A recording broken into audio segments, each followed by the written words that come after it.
Olá pessoal, boa tarde ou bom dia para quem está acompanhando pela manhã. Prazer muito grande falar com vocês aqui da nossa sede da FebraCorp University, no Confeb aqui em São Paulo. Bom, estamos começando mais um webinar. Hoje o tema é super bacana, estou super animado para falar sobre o tema, que é melhores práticas para medir e controlar SLA com fornecedores.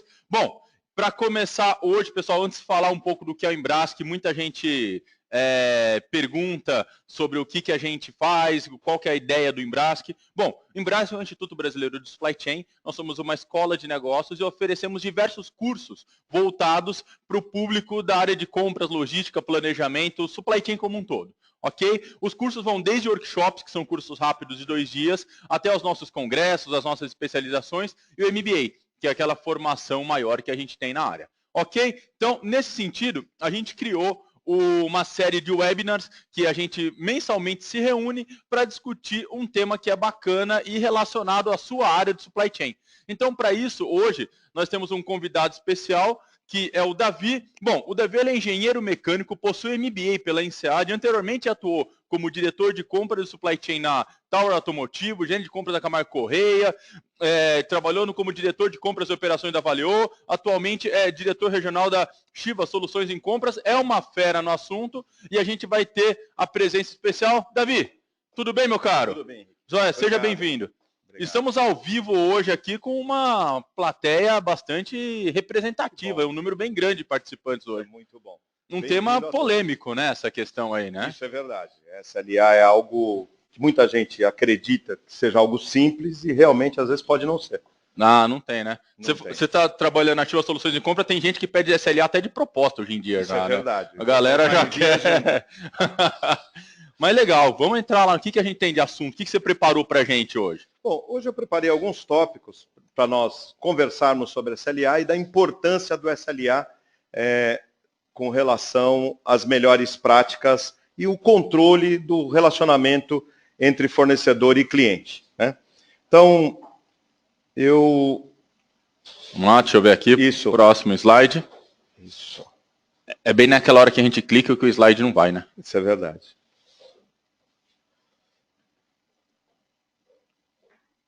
Aí, agora foi. Beleza. Antes então, a gente tem uma quiz aí, né? Pra gente provocar o pessoal. Mas essa é o melhor início. É realmente ter a noção do pessoal, e o pessoal pode responder para você que está com o chat online com eles, sobre quais fornecedores seriam os ideais para que nós desenvolvêssemos o SLA. Pessoal, na empresa de vocês, para quem vocês desenvolvem SLA?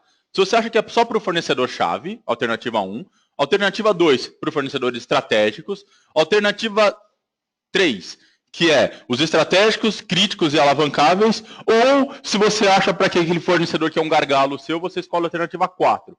Então vamos lá, pessoal, votando. E detalhe, né, Davi? É o seguinte, eu só vou fechar essa enquete quando 80% votar. Então você que não votou e não sabe aí, você vai ter que votar para eu poder tirar da tela aqui, né? Com certeza, mas acho que o pessoal sabe, o pessoal conhece as ferramentas que se utilizam para definir qual o fornecedor mais indicado para que a gente estabeleça um SLA. E detalhe que tem uma alternativa certa, então, daqui, né? Eu acho que tem mais de uma alternativa certa. Ixi, será que é polêmica, então? Então vamos lá, vou jogar na tela aqui, pessoal. Olha o que aconteceu aqui, ó. 77% colocou a alternativa 3, que é fornecedores estratégicos, críticos e alavancáveis. E aí? Perfeito. Eu acho que eles estão bastante alinhados com a necessidade que o mercado oferece ao mercado de fornecedores. Nós temos uma ferramenta que nos ajuda bastante a mostrar qual é o fornecedor indicado para que a gente consiga trabalhar. E essa ferramenta é a matriz de Kraujik. E ela nos indica de uma classificação onde eu vou verificar qual o risco que existe de ter esse fornecedor e qual o impacto que ele tem dentro do meu negócio. Então, eu tendo essas duas variáveis, e agora vocês estão vendo a matriz, eu consigo definir e classificar os meus fornecedores entre alavancável, estratégico e aquele que é crítico, que é o meu gargalo. Obviamente que para os fornecedores alavancáveis, pode ser que eu venha estabelecer um SLA, pode ser que não. Depende muito do tipo de categoria que eu vou estar, ou serviço que eu vou estar comprando ou tendo uma alternativa com esse fornecedor. E também o SLA é uma questão muito do histórico que eu tenho com esse fornecedor, né? Agora, com os fornecedores estratégicos e críticos, são aqueles que eu tenho que estabelecer parceria, são aqueles que eu tenho que garantir abastecimento, sem dúvida, eu tenho que estabelecer um SLA, que é a forma de garantir com que aquilo que eu esteja comprando ou adquirindo tenha sido entregue dentro da necessidade do meu stakeholder, dentro da minha organização. Só falar para o Alisson, né, Davi, que o nome dessa matriz é a matriz Kraujic, que é Kraujic. Exatamente. Certo, é uma matriz Kraujic, que a ideia dela é você criar esses dois eixos aí para separar os fornecedores. Exatamente. Vale a pena depois você pesquisar a respeito, porque... O melhor lugar para pesquisar é www.harvard.com, é onde o Peter Kraujic registrou a matriz. Então lá você vai encontrar todo o material, a descrição de como aplicar. Outro lugar para você aprender a matriz Kraujic e conseguir ter uma visão muito clara é aqui na FebraCorp, né? Nós temos alguns cursos, acho que o Henrique já comentou sobre isso com vocês, mas específico de Strategic Sourcing, onde a gente vai a fundo nos 3 modelos de Kraujic. Bacana. A vida antes e depois da Kraujic, né? Isso é verdade. E é muito diferente a vida antes e depois da Kraujic. Ou seja, a gente sai do tático e muda para o estratégico. E dentro disso é que o SLA faz sentido. O SLA não é algo que se aplica para as compras táticas, sem dúvidas, e sim para as compras estratégicas. Ou seja, quando eu estabeleço uma relação com o fornecedor, uma relação duradoura. Dentro do conceito novo de compras, onde eu preciso desenvolver uma relação com o fornecedor e não apenas manter o fornecedor, o estabelecimento do SLA é fundamental. Nós aqui, de uma forma não acadêmica, mas muito prática, a gente desenvolveu 7 passos de como desenvolver um SLA eficiente e eficaz. Então, o primeiro ponto é reunir as informações históricas. Então, eu não vou passar pelo slide, porque vocês estão lendo, ele é bastante detalhado, ele traz passo a passo cada um desses steps. Mas uma dica importante é aquele cuidado especial que a gente precisa ter quando a gente quer buscar estabelecer um SLA de algo que a gente não está habituado a adquirir. Então, ou seja, essas informações históricas vão estar no mercado. Então, ou seja, uma pesquisa de mercado e talvez desenhar uma matriz de Porter para conseguir entender o mercado onde esses fornecedores estão alocados vai auxiliar bastante. Um exemplo que eu costumo dar é quando a gente quer terceirizar algo que nós temos dentro da nossa empresa, mas não é o core da nossa empresa, tipo serviço de restaurante. Eu vou terceirizar o serviço de restaurante, o pessoal que está trabalhando dentro da minha empresa, ele não é core em fazer aquilo. Então, se eu for pegar os dados históricos, certamente eu vou estar diferente do mercado onde os prestadores desse tipo de serviço vivem dessa realidade, tanto na aquisição dos alimentos, quanto nos processos de preparo, com a tecnologia sobre os equipamentos, ou seja, qual o melhor layout para uma cozinha. E o refeitório que está dentro da minha empresa é algo que eu não tenho uma habitualidade de fazer um desenvolvimento, fazer uma melhoria contínua, como a gente faz em todos os outros processos. Davi, você quer dizer então que a ideia dele é mapear o histórico que eu já tenho dentro daquele fornecedor para saber se no passado eu consegui monitorar quais são as informações ou como eu devo ajustar? Como assim? Explica um pouco melhor o que você quer dizer com reunir informações históricas. Reunir informações históricas tem 2 aspectos. O primeiro aspecto, onde é um item que eu compro, que eu estou habituado a comprar e que eu conheço bem o mercado. Então, aquilo já é um serviço que é prestado por terceiros. Então, eu vou reunir toda a informação histórica que eu tenho, os problemas que eu tive, qual que é a performance do fornecedor atual, para que eu buscar no mercado eu tenha conhecimento. Mas quando eu vou buscar algo novo, ou terceirizar alguma coisa que eu estou executando e não é o meu core, eu tenho uma enorme dificuldade porque eu não tenho histórico. Muito legal. Então eu preciso realmente buscar esse conhecimento. Eu queria só falar que tem algumas pessoas me perguntando com relação ao vídeo. Pessoal, temos uma novidade nessa edição que a gente vai fazer um replay. Então, se você perdeu o comecinho do webinar, ou quiser assistir novamente, ou quiser mostrar para outra pessoa, a gente vai fazer um replay dele logo, acho que até o final da semana, começo da semana, a gente vai passar a agenda com os horários, então vocês vão poder assistir novamente. Além disso, mais para frente, vai estar no nosso canal do YouTube. E um abraço para o Daniel Pereira, que já esteve conosco outras vezes, lá de Beach Park, Fortaleza. Eu estou aguardando meu convite para ir para a Praia do Futuro aí, acompanhar, curtir um pouco por aí. Manda 2 convites, né? 2 convites. Manda 4 para a gente levar as esposas também, porque verdade, senão a gente apanha. Deve ser então, verdade. Desculpa a brincadeira, vamos seguir. O segundo aspecto é o alinhamento das expectativas. Uma vez que eu conheço a necessidade do meu stakeholder e verifiquei o que o mercado oferece, é retornar dentro da minha empresa e conversar não só com o solicitante, mas também com as áreas envolvidas. Muitas vezes o requisitante, e a dica aqui é, o requisitante nem sempre é o usuário do serviço. O requisitante está contratando, mas ele não é usuário. Então eu digo que conversar com o requisitante, com serviço de logística, por exemplo, de terceirização da parte de carga e descarga, ou de frete, conversar com o diretor, com todo respeito aos diretores de logística que estão nos ouvindo, é super importante. Mas e conversar com quem carrega e descarrega o caminhão, com o pessoal que manobra os caminhões no pátio, quer dizer, ter uma clara noção da necessidade do stakeholder auxilia muito no desenvolvimento do SLA e também dos critérios que eu vou discutir, porque a preocupação do stakeholder é ter a melhor eficiência do fornecedor. Então, nesse momento, eu preciso ter uma visão muito clara do tipo de performance que se espera. E aí eu poder trazer o que o mercado oferece para cada uma dessas situações. Uma vez que eu já tenho alinhado a necessidade, eu vou começar a planejar o meu SLA e estabelecer as regras básicas. E nesse momento eu tenho que estar em conjunto com os usuários. O SLA não é um documento exclusivo da área de supply, é um documento que é construído com a área usuária. Então eu vou desenvolver esse documento para depois apresentar com o fornecedor. E aqui muitas vezes o pessoal fala, poxa, mas eu desenvolvo antes de fazer a cotação ou depois de fazer a cotação.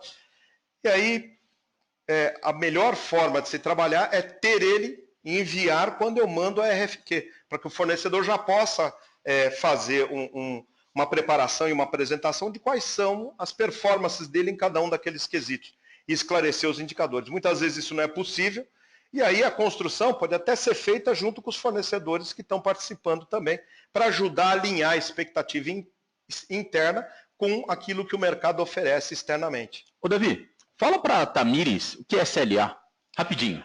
SLA é um termo que vem do inglês, que é Service Level Agreement, ou, em bom português, é o acordo de nível de serviço. Ou seja, qual a expectativa que eu tenho em relação àquele serviço que eu estou comprando. Ele recebeu esse nome porque lá no início dos anos 50 era muito fácil estabelecer, e estava aquela situação de qualidade, com o Edward Deming, com o Post, com o Davenport, de como eram os critérios de qualidade para materiais. Mas para serviço é algo complicado. Eu costumo dar exemplo à sala de aula assim, né?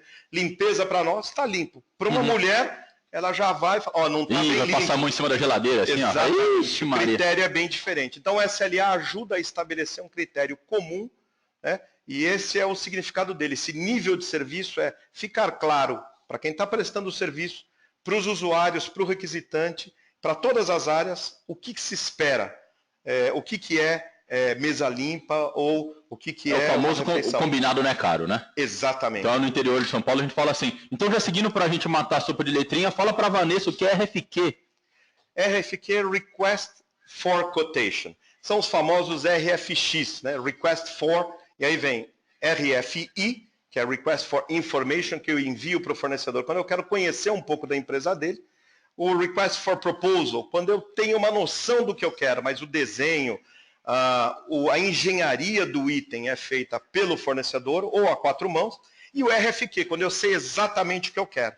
Então, no caso dos SLAs, eu vou estabelecer um RFQ junto com os stakeholders, como a gente falou nos passos 1 e 2, e envio para o mercado, e já enviaria o SLA junto, para o mercado ter noção exatamente daquilo que eu quero. Por isso então, que eu vou utilizar uma requisição para cotação. Uma solicitação de proposta, basicamente. Exatamente. Então a ideia é essa. Ok? Pessoal, matado o nosso momento sopa de letrinhas aqui. Isso é verdade. Esclarece bastante como é que está. Qualquer dúvida, podem me perguntar. Pessoal, além disso, algumas perguntas aqui já, falando rapidamente. A gente vai ter, né, Davi, que é a ideia do nosso, que a gente vai falar agora, que é a capacitação em gestão de compras, que vai acontecer aqui na nossa sede em São Paulo, no dia 20, a partir do dia 22 de agosto, começam as inscrições, e é super bacana que a ideia da capacitação é bem uma formação com todas as informações básicas para aquele cara que vai atuar como comprador ou como executivo da área de compras, melhor falando, exatamente, ao longo, né? Então a gente vai falar de todos os assuntos relacionados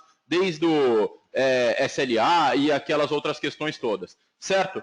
E lembrar que a SLA é um dos pontos, né? A gente tem gestão de fornecedores, supply performance, como que eu gerencio a performance do fornecedor, como que eu gerencio o relacionamento. O SLA é um dos tópicos que a gente vai estar comentando durante super bacana. Eu queria aproveitar, gestão. Davi, algumas pessoas estavam questionando aqui sobre essa questão. Pessoal, eu vou subir aqui uma enquete para vocês com a seguinte questão. Vocês gostariam de receber mais informações sobre a capacitação de compras? Eu vi que muita gente está querendo saber. Quem quiser dar uma olhada no prospecto, alternativa 1. Quem tiver mais interesse e realmente demonstrar um interesse um pouco maior sobre a capacitação e gostaria de receber um material um pouco mais aprofundado, alternativa 2. Ou quem não tem interesse aqui, só a ideia do webinar mesmo, alternativa 3. Então, pessoal, vamos votar. Olha, 60% já votou. A gente tem que bater 98% tem que votar. Sem dúvida. Então, enquanto não votar, eu não tiro aqui, hein? Mas eu acho interessante o pessoal ter esse interesse, porque a abrangência na gestão é muito grande. E as ferramentas novas nessa mudança de cultura, de estabelecer o relacionamento com o fornecedor e não mais só ficar gerenciando o fornecedor, é fundamental e é um ponto que a gente aborda bastante na gestão, principalmente hoje, voltado sobre como fazer gestão de fornecedores em momento de crise que a gente está vivendo.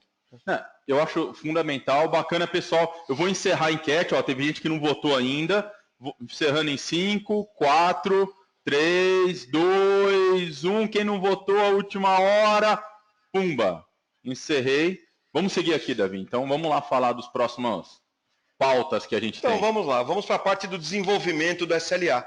Eu preciso criar essa estrutura do SLA. E aí acaba ficando uma confusão. O pessoal fala, mas o SLA é o contrato? Eu vou ter que ter um escopo? Não. O SLA ele pode estar acoplado a um pedido de compras ou a um contrato realmente. Mas ele não deixa de ser um acordo, um contrato entre fornecedor e cliente. E ele pode existir simplesmente com um acordo do pedido de compras ou ser parte integrante de um contrato, um anexo. E essa estrutura que eu vou criar dentro dele, eu preciso ter consenso de todos os usuários, de que aqueles indicadores que eu estou mensurando são adequados, de que as metas são corretas, de que as regras do SLA, as multas que eu coloquei, ou os incentivos, aí é um ponto que vale chamar a atenção, sempre que a gente puder evitar multas em SLA, é importante, porque a única fonte de receita do fornecedor é o cliente. Se eu estabeleço uma multa, com certeza na próxima cotação, na próxima RFQ, ela deve vir incluída. Então é muito mais interessante, não é fácil, mas eu pensar sempre em soluções de como eu vou motivar o meu fornecedor a ele participar do próximo projeto, ele ter uma vantagem em relação ao próximo projeto, ele ter direito ao last call, ou seja, que benefícios eu posso oferecer para que o fornecedor venha buscar, ou seja, atingir aquela meta ou ultrapassar até a meta.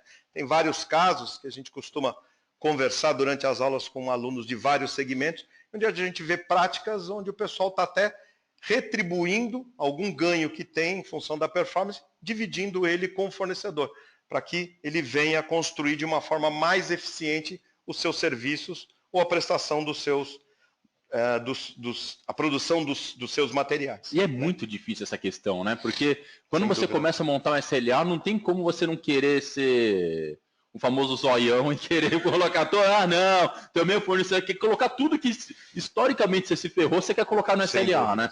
E aí a gente chama muita atenção do pessoal falar, ele tem que pagar por aquilo que te causar prejuízo. Mas porque ele não cumpriu uma meta que não está te causando prejuízo, é melhor ele perder o benefício. Se você tem um share dividido entre duas fontes, reduz o share de quem não performa se ok e passa para o outro que performa, ou ele perde o direito de participar da próxima cotação, ou ele tem o direito de uma última cotação, se ele tiver a melhor performance. Se eu puder colocar condições que motivem, é muito melhor. Essa é uma ideia, por exemplo, que você falou do que a Fernanda, que ela falou que vem ouvindo falar muito de relacionamento com fornecedores. Eu acho que entra nessa vibe, então, Fernanda. É dica para você. Se você quiser, você pode, de alguma forma, pensar como você pode bonificar aquele fornecedor que tem um bom desempenho do SLA num processo futuro. Tal. Participar de novos projetos, estar mais integrado. E aí a gente usar os 4 pilares de compras, né, que é desenvolver a base de fornecimento, fazer o fornecedor progredir, integrar ele no dia a dia e integrar ele no desenvolvimento. Então eu vou usar essa parte da integração para beneficiar o fornecedor, ele conhecer mais do meu negócio, dos meus clientes, eu vou expor ele mais aos meus clientes. Tem vários valores que nós não utilizamos e não custa nada para a nossa empresa. Liberar o uso do logo para o fornecedor, para as propagandas dele. Colocar esse fornecedor frente aos nossos clientes, participando como nosso parceiro, que dá maior visibilidade. É algo que não custa para a nossa organização e para o fornecedor é muito importante. Para ele gastaria um enorme valor em campanhas de marketing, publicidade, para conseguir ter todo esse acesso. É algo que a gente pode utilizar no SLA para motivar ele a atingir as metas. O Roberto ele perguntou para a gente o que seria um fornecedor com benefícios no last call. Fornecedor, benefício no last call, e aí vai muito do código de ética de cada empresa. Mas a maioria das empresas não tem essa limitação e seria o fornecedor que tem a melhor performance, ele tem o direito de, quando terminar todas as cotações, ele reofertar e nós informamos para ele, olha, o melhor preço, a melhor condição foi essa. De pagamento, de prazo, de valor, e ele ter o direito de recotar. Ele ou aqueles que tiveram, precisa ser, de repente eu tenho 2, 3 fornecedores que foram os melhores. Então é famoso a última passagem lá do... Exatamente. Você fala, poxa, peraí, então esses fornecedores são super bons, mas eventualmente eles não tiveram um melhor desempenho, eu posso dar uma segunda chance, considerando que aquele é um fornecedor que nos atende. Não, o fornecedor que teve o melhor desempenho, entendi. Ele tem o direito de dar uma segunda oferta. Ok. Ou de revisar o custo dele e participar do processo. A Camila perguntou um pouco sobre essa ideia de success fee ligado ao SLA. Acho que a ideia, então, é se o fornecedor teve um bom desempenho, Camila, é você pensar em alguma forma bonificá-lo, ou ele ter algum sucesso? Seria alguma coisa nesse sentido, Davi, que você... Eu acho que... Já ouviu falar disso? Já. O Success Fee é super utilizado nas áreas de vendas de serviço, para se eu trouxer algum retorno, eu vou receber uma 20%, 30%, as consultorias utilizam muito isso. 20%, 30% do ganho que eu estou oferecendo para a sua empresa. Então é risco zero, eu coloco os recursos e eu vou só receber se eu gerar algum benefício. Pode ser aplicado no SLA? Sim. Se você está comprando serviços que vão te gerar um rendimento, você pode negociar com o teu fornecedor. E já aí não é tanto uma condição do SLA em si. Você vai fazer a negociação de 20%, 25% e dizer, olha, eu vou te pagar 27% se o resultado da tua performance for acima. Se for abaixo, eu vou te pagar só 23%. Dá para gerenciar o SLA utilizando o Success Fee para ser uma motivação a mais. Uma vez que você... Aquele velho chavão, né? Se eu estou dando 2% para alguém daquilo que eu estou recebendo, eu quero que ele receba 2 milhões ou muito mais do que isso, porque eu vou receber 98%. Então, ou seja, eu oferecer 2% ou 3% a mais de Success Fee é uma boa forma de conseguir motivar o fornecedor no lugar de estar penalizando ele. Tá? Tem uma questão complicada aqui que a Andréa falou, não sei se você teria um benchmarking para dar, mas qual que é a porcentagem comum aplicada no Success Fee para a área de logística? É complicado, né? Porque depende muito do negócio, André. Bastante. Então, por isso que... Só para dar uma noção, André... E a máxima? E a minha também, não sei. O valor do Success Fee ele depende muito do domínio que quem está te prestando o serviço tem sobre essa tecnologia e qual a concorrência que ele tem no mercado. A competitividade é muito importante nesse caso. Se ele não tem competitividade, ele vai subir o Success Fee de 25%, 30%, por aí. Se a competição é muito grande, o Success Fee vai ficar na faixa de 15%, 18%, é isso que a gente encontra no mercado, de 15% até 30%, dependendo do negócio. Agora, tem casos, somente na área de marketing, onde o fornecedor é exclusivo, só ele faz aquilo. Então... aí fica complicado colocar um limite para isso. Ok? Ok? Valeu, André. Obrigado. Indo lá para a adesão dos envolvidos, lembrando que no slide 3 nós falamos sobre compartilhar e nivelar o que o mercado oferece. A adesão dos envolvidos é para que todas aquelas pessoas que elaboraram com você o SLA, eles revisem o projeto e realmente tirem as dúvidas. Muitas vezes você vai ter que chamar o fornecedor para esclarecer como é que ele vai atingir aquela meta, quais são os recursos, como é que ele garante aquele tipo de serviço, principalmente aquele fornecedor que é mais inovador, né? E aí a recomendação, a grande dica para adesão dos envolvidos é obter a aprovação deles. Dá mais trabalho nesse momento para a área de supply, sem dúvida, é reunir agendas de stakeholders internos, ou seja, os requisitantes internos com o fornecedor, fazer a apresentação. e aí ter que segurar um pouco a ansiedade de cada área, né? A área de qualidade sempre preservando mais a área de qualidade, a área de logística buscando mais o atendimento dos prazos, com estoque reduzido. Então, esse gerenciamento dessa situação no momento da reunião da SLA é complicado. E o fornecedor com a ânsia de vender, né? Então, é uma reunião que tem que ser bastante técnica, onde se a gente puder tirar toda a parte comercial, é muito importante, ajuda bastante no bom andamento dessa reunião. Mas obter a aprovação de todos envolvidos no final é fundamental, e mesmo dos fornecedores ou do fornecedor. Você acha que o melhor caminho é fazer uma reunião com a sua equipe interna, com suas áreas parceiras? Então eu envolvo, sei lá, jurídico, envolvo supply chain, envolvo financeiro, e faço uma reunião, pessoal, vamos contratar tais serviços, vamos definir quais SLAs a gente vai estabelecer. Você acha que é numa reunião dessa, ou junto com os fornecedores, ou os dois? Eu diria, se existe agenda para fazer uma reunião de alinhamento, primeiro é o ideal. Para na frente do fornecedor, que é outra pessoa jurídica, todos caminharem dentro da mesma maneira e já ter alinhado o que a empresa busca. Para não passar de forma nenhuma para o fornecedor a sensação de que existe algum desalinhamento interno.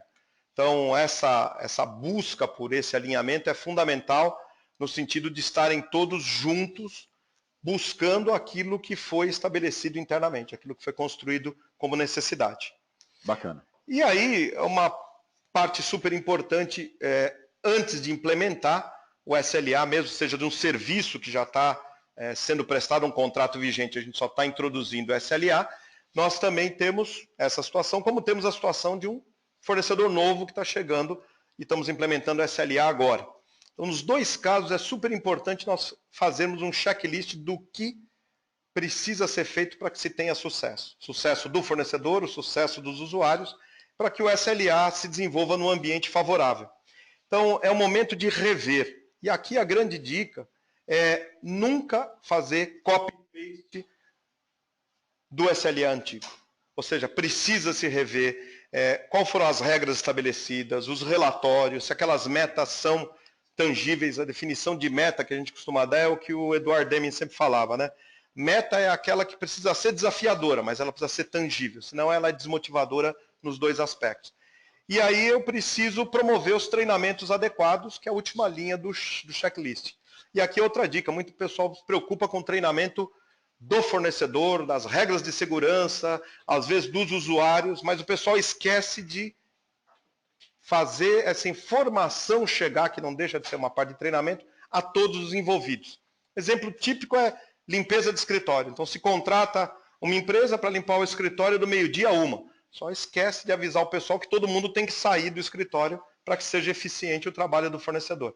Então, quando a gente fala em treinamento, não é só os treinamentos necessários, mas que essa informação seja divulgada dentro da empresa. Por isso costumo dizer que SLA é algo que tem que ser corporativo. Todos têm que estar envolvidos. Entendi. Você quer dizer, então, que na hora da gente montar esse checklist, o mais importante é você olhar para o passado, mas fazendo uma revisão de, olha, onde a gente apertou demais, onde a gente errou, onde foi culpa nossa, onde foi culpa do fornecedor. Exatamente. Então, é esse cuidado que você quer dizer, né? Sem dúvida. Ou seja, aprender com os erros do passado é fundamental. E não ter medo de ousar, de colocar alguma coisa nova, e aí daqui 60 dias, 90 dias, reverificar, visitar aquele ponto e ver se ele está de acordo ou não. Então é fundamental nós não esquecemos disso. E como o Peter Drucker falava, né, se tem alguma coisa de sucesso é porque algum dia alguém teve coragem de inovar. Então não fiquem só presos àquele modelo que deu certo. Revisem com relação ao que aconteceu, coloquem as novas situações de mercado que vocês trouxeram do mercado e alinharam com o pessoal interno, e não tenham medo de inovar. Apenas risco tem que ser corrido, porém tem que ser medido quais os impactos desse risco, tanto no ponto qualitativo quanto no ponto quantitativo. Essa questão que o Paulo colocou aqui, que é bem interessante. Ele coloca para dar como dar aderência à aplicação de uma SLA na gestão local, considerando uma realidade de 40 unidades. Eu acho que é bem essa questão de múltiplas revisões até entender o que é aplicável, não é? Sem dúvida. O que mais que você acha que o Paulo poderia fazer? Eu acredito, Paulo, que você tem um trabalho muito mais árduo, que é, primeiro, alinhar a necessidade dessas 40 divisões. Porque o nosso país é típico isso, e todo país continental, mas o nosso país é ímpar nesse aspecto, a gente tem situações de Nordeste, de Sul, de Centro-Oeste, de Sudeste, que são extremamente diferentes. Então, um SLA para 40 unidades espalhadas pelo país, eu não sei se esse é o caso, é bastante complicado. Então, as expectativas são diferenciadas, as relações são diferenciadas. Vamos dizer que é tão diferente quanto fazer uma venda. Fazer uma venda aqui no Brasil, pode ser uma mulher, pode ser um homem. Na Arábia Saudita, necessariamente tem que ser um homem, por questões culturais, obviamente. Então, nós não temos uma diferenciação tão grande. Mas esse alinhamento, primeiro, da necessidade da empresa como um todo, e eu diria que o teu alinhamento é muito mais interno do que para com o fornecedor. O fornecedor que trabalha na extensão total do Brasil já conhece essa dificuldade, a dificuldade logística de colocar um material, um serviço na região norte do Brasil, que é extremamente carente de mão de obra, e a facilidade que se tem aqui no Sudeste com um custo muito maior. Mas internamente as pessoas entenderem isso é complicado. Então esse alinhamento é fundamental.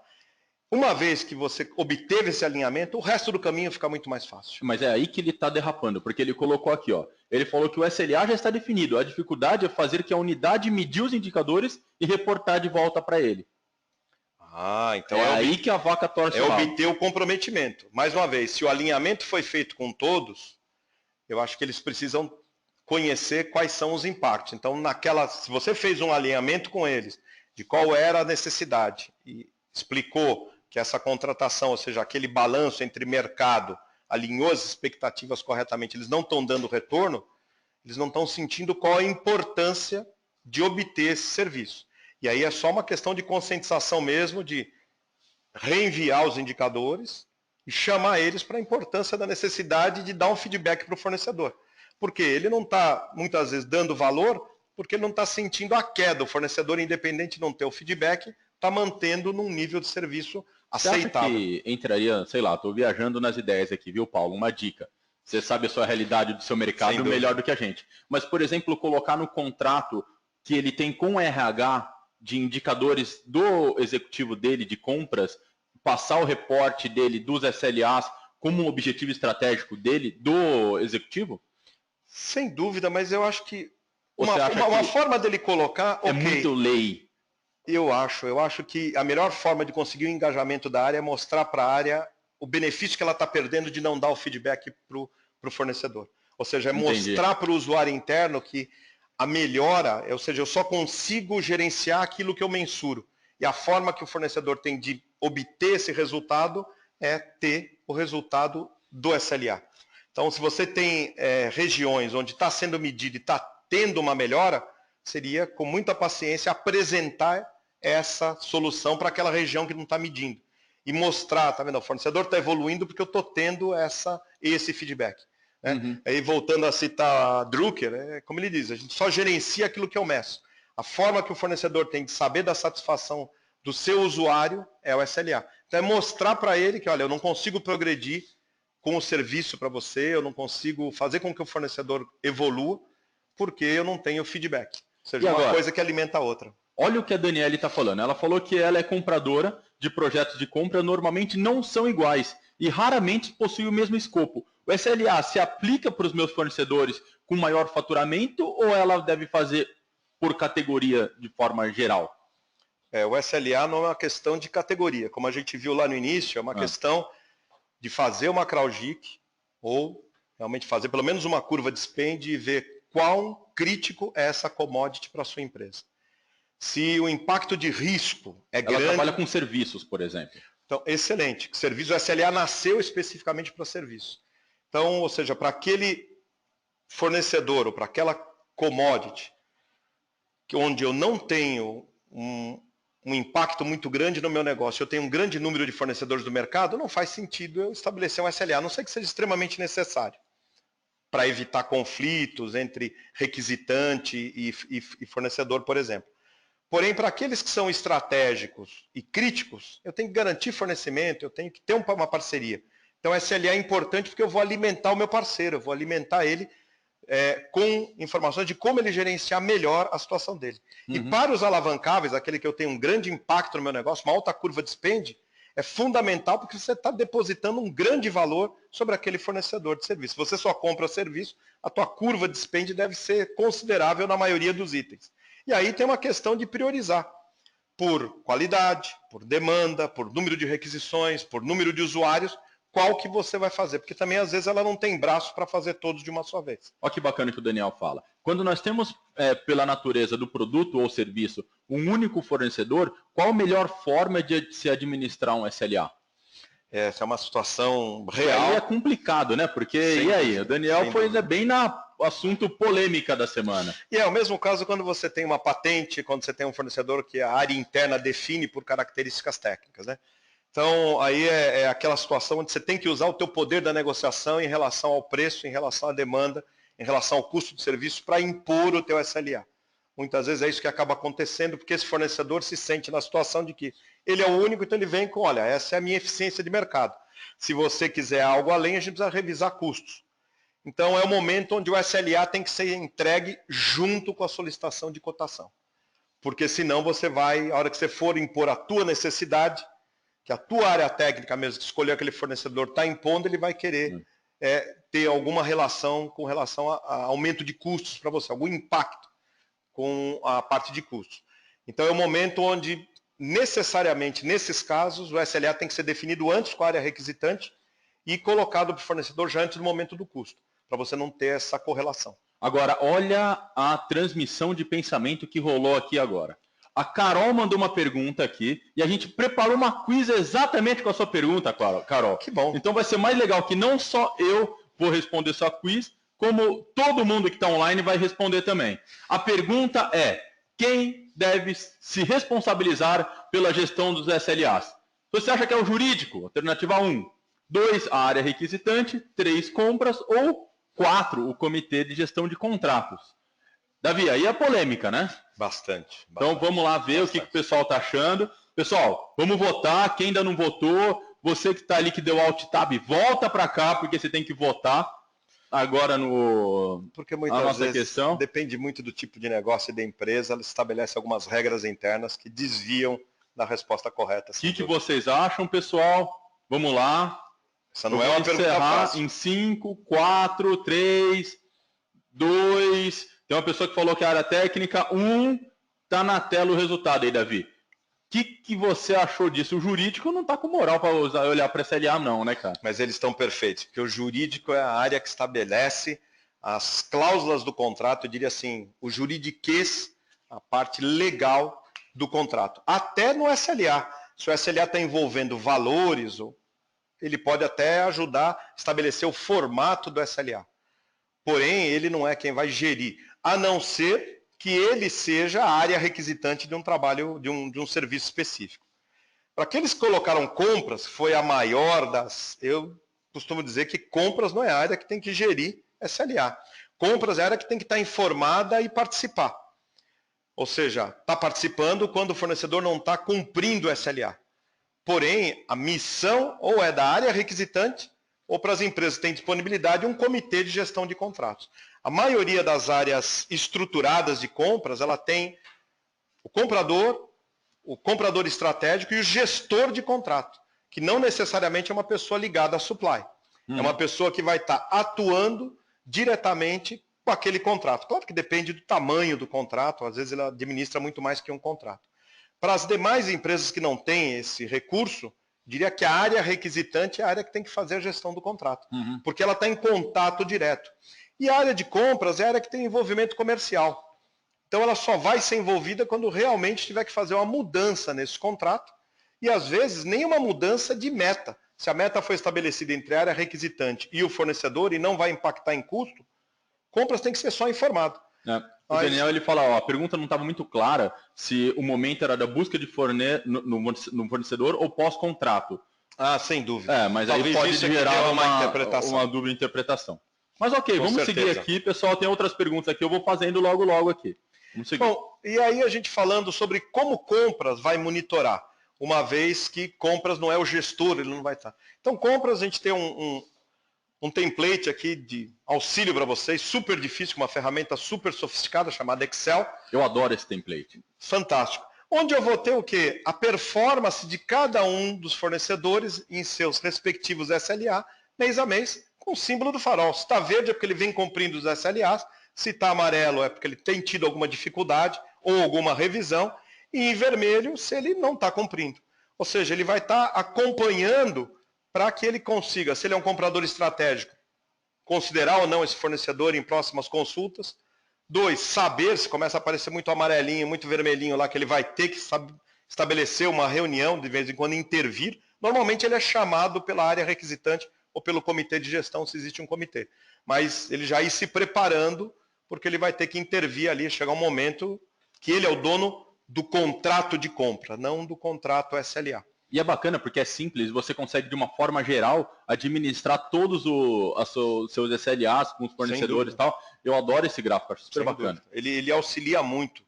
E o que ele ajuda também é que eu vou manter sempre ali a visão das categorias, onde eu vou ter as categorias que vieram da CRAUGIC, aquelas que são ou alavancáveis, ou críticas, ou estratégicas. São eles que eu vou fazer esse monitoramento. Ou seja, o que eu faço com esse monitoramento é realmente acompanhar. Essa é a missão da área de supply. Esse tipo de acompanhamento não serve para o gestor. O gestor vai ter os indicadores realmente de cada um dos tópicos que tem que ser obedecidos pelo fornecedor, né? Que é quem deve gerenciar o SLA. E o jurídico, claro que não vai dar essa situação, mas é quem vai comandar se tiver alguma mudança de cláusula de contrato. E aí a gente cai no ponto de... E quando eu tenho problema? Eu devo utilizar uma ferramenta? Então tem uma ferramenta bastante conhecida, né? Que é composta de uma sopa de letrinhas aí, né? Então tá aí where, why. Então a gente, vamos para o português direto, pessoal. Então eu tenho que identificar o problema. Então é saber o que, como, onde, quando, por quê, quem e quanto custa. Então, se a área está tendo um problema de SLA, a área que vai discutir isso, o gestor do SLA, ou a área de compras, quando é chamada, ela tem que ver se esses passos foram tomados. Porque o objetivo lá nunca é penalizar e nunca é também tomar uma ação restritiva em relação a algum aspecto ou mudar a meta antes de entender o que está acontecendo. Uhum. Então eu preciso entender o que está sendo feito, o que pode ser feito para mudar, se já teve algumas medidas paliativas, qual que é a medida definitiva, como que isso está sendo feito, quais são as ferramentas que estão sendo utilizadas, onde será feito. E aí lembra o caso do Paulo lá com as 40 unidades, eu estou tendo problema, mas em qual unidade eu estou tendo problema? Então, onde que eu tenho que aplicar realmente a solução? Quando vai ser feito? Até que momento vai a medida paliativa? Que momento entra a medida efetiva? Por que que eu vou fazer dessa forma? Né? Quem que vai fazer? Se é o fornecedor, se é conjunto a 4 mãos, área requisitante. E eu costumo dizer que ninguém erra porque quer. Se alguém está errando, tem alguma coisa ali que está sendo a causa raiz. Pode até ser daquele mesmo player, mas tem que identificar qual é essa causa raiz. Então, quem fará é a pessoa que realmente está vivendo esse problema e enfrentando ele, sendo o gerador dele. Olha o que a Patrícia está falando. Por que devemos evitar a aplicação de multa do SLA? Não é uma forma de garantia para a empresa? Mas a questão é que se você fica com uma cultura de acumular multas e multas e multas, Patrícia, o seu fornecedor sabe e vai incluir isso no seu preço, não é? Esse é um ponto. E eu digo assim, toda vez que for possível, que é difícil, trocar a multa por um motivador. Como a gente já falou, dar o uso do logo, ou seja, se ele superar a meta. Buscar sempre ele superar a meta e não estar pensando em ele não atingir a meta. Porém, tem casos que a multa é inevitável. Tem casos onde ela vai ser aplicada, não se encontra uma outra solução. Depende do grau de criticidade, né, daquele negócio, você pode aplicar. Agora, não confundir, gente, multa com prejuízo. Se na operação o fornecedor gerou algum prejuízo, ele tem que ser responsável. Isso é ponto pacífico. A gente está discutindo aquelas multas que vêm, ele tinha que ter uma performance de 98, ele fez 97,5. Esse mês ele vai pagar X mil reais. Será que esses X mil reais vão resolver o teu problema desse 0,5%? Será que se eu tiver um approach diferente, onde você, olha, se você atingir 98, ok, se atingir 99, eu vou te dar esse benefício, eu vou te motivar dessa forma. Uhum. Então é mudar um pouco, não ficar só pensando no approach da multa, né? Então é buscar. E assim, dando sequência, a gente pensar nas cláusulas que são importantes do SLA e a parte daquele item 6 que é o checklist. Ou seja, as cláusulas de reajuste, a forma de prazo de pagamento, prazo de vigência e renovação do SLA, que ele também tem que ter. Né? Quando a gente fala em termos de resilição ou rescisão, ou seja, tem que estar previsto, porque esse SLA pode ser o motivo gerador da quebra do contrato. Então, eu preciso pensar, a partir do instante em que o fornecedor não mais tiver disposto a trabalhar com aquele SLA, como é que fica o meu contrato de fornecimento como um todo? Ele é parte integrante ou não? Então, eu preciso deixar isso muito claro. As penalidades, elas são inevitáveis algumas vezes. A forma de resolução de conflito precisa ser muito clara, não só como vai ser resolvido, mas quem serão os players que vão participar disso. E aí é onde eu digo, compras, a área de supply deve ser uma área num segundo, terceiro step, a área requisitante e o fornecedor devem tentar resolver inicialmente. E o acordo de confidencialidade, isso é fundamental em todo o aspecto, né? A gente toma muito cuidado com a qualidade do serviço e a tecnologia que está envolvida dentro daquele serviço. Só falar aqui para o Alexandre, viu, Alexandre? Aquela célula em branco que ficou lá na planilha é quando o fornecedor é bimestral ou trimestral. Por isso que a gente deixou em branco, né? Então, por exemplo, janeiro, fevereiro, março tem a bolinha. Significa que a gente monitora ele, esse aí, ó, tá vendo? Trimestralmente. Isso, exatamente. Ou o que pulou de um sim, um não, é que a gente monitora bimestralmente. A frequência muda. Essa é a ideia. Perfeito. Legal, Alexandre. Só para fechar aqui. Tem outra questão aqui. Eles estão querendo muito saber qual é o papel de fornecedores na SLA. Como gerir os resultados? É uma pergunta que aqui o Caio fez. Caio, o SLA não é bem a ferramenta mais adequada para a performance do fornecedor como um todo, né? O SLA é sobre aquele serviço específico que ele está fazendo, ele tem que manter aquele nível mínimo ou está sempre superando. Que eu chamei a atenção de vocês para buscar sempre, se ele for superior àquele nível, se ele estiver acima daquela minha necessidade básica, como é que eu vou tratar essa situação. Obviamente, a penalidade no caso oposto. Porém, ali você vai estar medindo um único item daquele fornecedor relativo àquele contrato.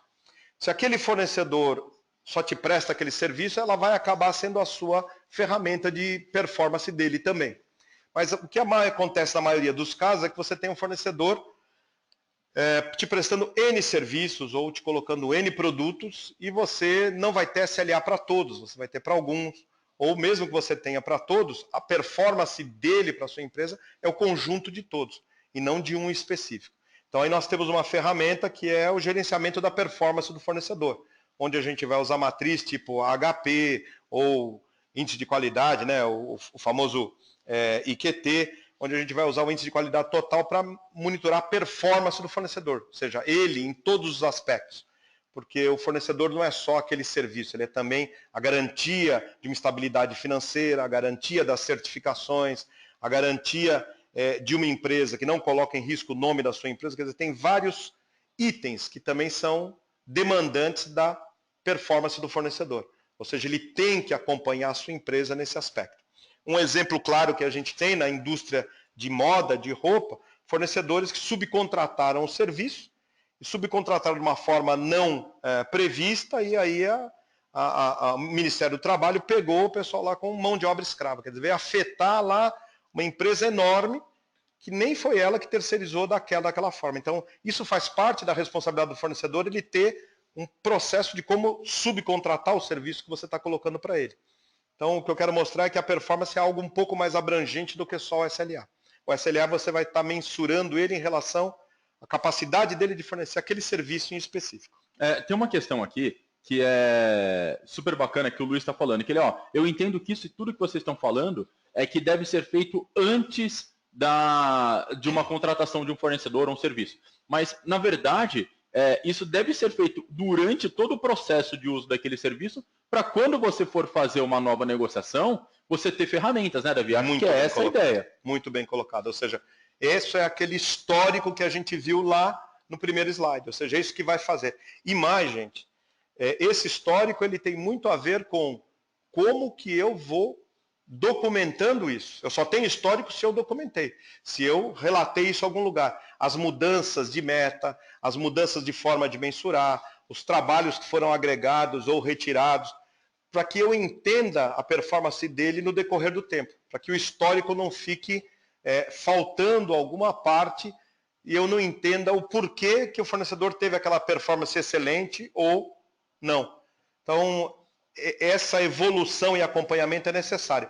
E esse é um bom motivo e uma boa resposta para aquelas pessoas que ainda estão na dúvida de que área de compras é que tem que fazer a gestão. Ela não tem braço para fazer esse acompanhamento da vida do contrato de SLA, da performance do fornecedor. Olha, inclusive aqui, o Alex, ele fala que na minha empresa, a gestão de agências de viagem, por exemplo, está em compras, porque é a operação interna do departamento e a empresa interna utiliza esse serviço. Mesmo assim, o SLA não deve permanecer em compras? Bom, aí se compras muito, puxou para ela a responsabilidade desse serviço, então não tem outro jeito. Ela acaba sendo a área que está consolidando todas as requisições. Ela fica como a área requisitante. Mas eu diria que é um acompanhamento, é uma tarefa além do que as funções básicas de compras. Funções básicas de compras quais são? Desenvolver uma base de fornecimento capaz e zelar pelo desenvolvimento, crescimento e performance dessa área. Como um todo, no conjunto da obra, como a gente estava falando para outra pergunta sobre como é que eu mensuro a performance. Então, compras é responsável, área de supply, pela performance do fornecedor como um todo, fazendo com que todas as áreas que têm essa interação com o fornecedor estejam verificando isso. Agora, se nesse caso, compras assumiu, por ser viagens, algo que é multifuncional, todas as áreas, ela que vai ter que ser a gestora realmente do SLA. Ele está no caminho certo. Bacana. Pessoal, é bacana, legal, porque a gente começa a trocar ideias aqui. Sim. Aí eu vejo o caso, por exemplo, o Roberto ele fala que tem uma área para gestão das contratações e compras fica exclusiva com as negociações. Eu acho que é o melhor dos mundos, né? Sem dúvida. Sem dúvida, eu acho que que eles acabam sendo especialistas nessa questão. A Tamires está perguntando algum modelo para ajudar a gerir o SLA. Tamires, depende muito, isso é muito específico. Eu não sei se teria um modelo específico e tal, mas a gente usa essa planilha, onde a gente vai basicamente monitorando e você cria esses flagzinhos aí de semáforos para você acompanhar. Agora, depende muito do SLA, como você vai medir, qual que é o grau de criticidade, qual que é o impacto no negócio. Você vai ter que analisar caso a caso. O impacto em outras áreas. Então, tudo isso... SLA é uma coisa super bacana que a gente está discutindo aqui, trocando várias ideias, mas realmente é muito aplicável ao negócio dele. É muito característico. É muito característico. E o que é mais legal é que até a Roberta colocou alguma questão aqui, que eu achei que é um dos mais legais, que é essa questão do SLA. Então, o mais importante você tem que tomar muito cuidado da forma de punir um fornecedor com SLA e muito cuidado na forma de você bonificar esse fornecedor também. Sem dúvida. Então, você tem que saber ajustar esse... Eu acho que tem 3 regras importantes nisso. Precisa ser super transparente, tanto para os fornecedores quanto para as pessoas internas, seja como for. Precisa ser de consenso interno, entre as áreas requisitantes, a área financeira, a área jurídica, para ver se não está infringindo nenhum princípio da empresa. E terceiro, precisa ser mantidos os princípios e valores da empresa para com o fornecedor como se fosse um outro colega de trabalho, porque ele não deixa de ser. Ele hoje, qualquer que seja a empresa que você está, compras representa de 53%, 55% do faturamento a 65% do faturamento. Então, ou seja, a área de supply é uma área extremamente importante. E quem coloca isso os fornecedores que são responsáveis. Então não tem outra situação do que tratá-los como alguém, parte inerente e super importante da minha empresa, porque ele representa mais de 50% do meu faturamento. Bacana. Olha que legal que o Wagner falou aqui. Ó. O problema de compra ser o gestor de algum contrato ou serviço é também ser o dono do SLA. Aí ele falou, em compliance, você gere, compra e mede. Vai colocar o vampiro para tomar conta do banco de sangue. Sem dúvida. Mais ou menos, pessoal. Abusei agora um pouco. Não, mas eu acho que a parte de... Como eu disse antes, a parte de compliance é uma parte que tem algum impacto sobre a segregação de funções. E eu posso dizer que em alguns casos, dependendo do tipo de SLA, você vai estar fazendo mistura de funções. Pessoal, algumas pessoas estão me perguntando aqui com relação à capacitação de compras, só para falar que a turma começa em agosto, 2 vezes por semana, noturno na nossa sede aqui em São Paulo. Então, essa é um curso que vai acontecer já para esse segundo semestre. Ele tem 40 horas e vai acontecer no período... ele começa às 7h15, 7h30, vai até umas 10 horas. Tal. Então, esse aqui eu não sei se é segunda e quarta, ou terça e quinta, mas são sempre 2 vezes por semana que acontecem aqui. A ideia é que você sai com um diploma de especialista em compras. Sem dúvida. Nada a ver. Legal? Mas eu acho que um ponto que você pode agregar a isso é que, como a gente tem a chance de ter pessoas de diversas áreas, a troca de informações é fantástica. Tá bom. Então, E eu estou vendo aqui, ó, no site, a gente tem uma versão online também da capacitação, que é super bacana, pessoal. Vocês que estão aí em Fortaleza, pessoal do Brasil inteiro, do Beach Park, a turma toda de compras aí, já vai poder assistir sem ter que gastar o custo de operações, de monitorar um SLA menos para você Sem controlar dúvida. aí. Sem Mas dúvida. é bacana para quem está fora de São Paulo e não tem disponibilidade de vir para cá, você pode fazer pelo computador. O modelo que a gente utiliza é muito parecido com esse que a gente fez agora, então ele é ao vivo, não é uma coisa que você... Não é gravado. Não é nada. gravado, o professor está aqui ao vivo, a gente está aqui com você, as perguntas são feitas, então tem essa dinâmica E a todo momento. A Né? ferramenta é super sofisticada, a ferramenta que a gente utiliza permite dividir em grupos, o professor participar do trabalho de cada grupo. Então é algo bastante interessante. Você se sente realmente dentro de uma classe junto com as pessoas. Não precisa ter aquele receio do que está online e não ter esse mesmo feeling. Você vai ter essa mesma sensação que você tem estando presencialmente. Legal, pessoal. Então essa é a ideia do nosso webinar. A gente estamos encerrando agora. Eu queria agradecer, Davi. Imagina. Obrigado pela presença. Eu que agradeço. Fera, show de bola. Obrigado aqui. E, pessoal, vamos, assim que a gente encerrar, vai ter uma enquete. Por favor, nos avaliem, indique as outras pessoas. Obrigado e até a próxima. Obrigado, pessoal.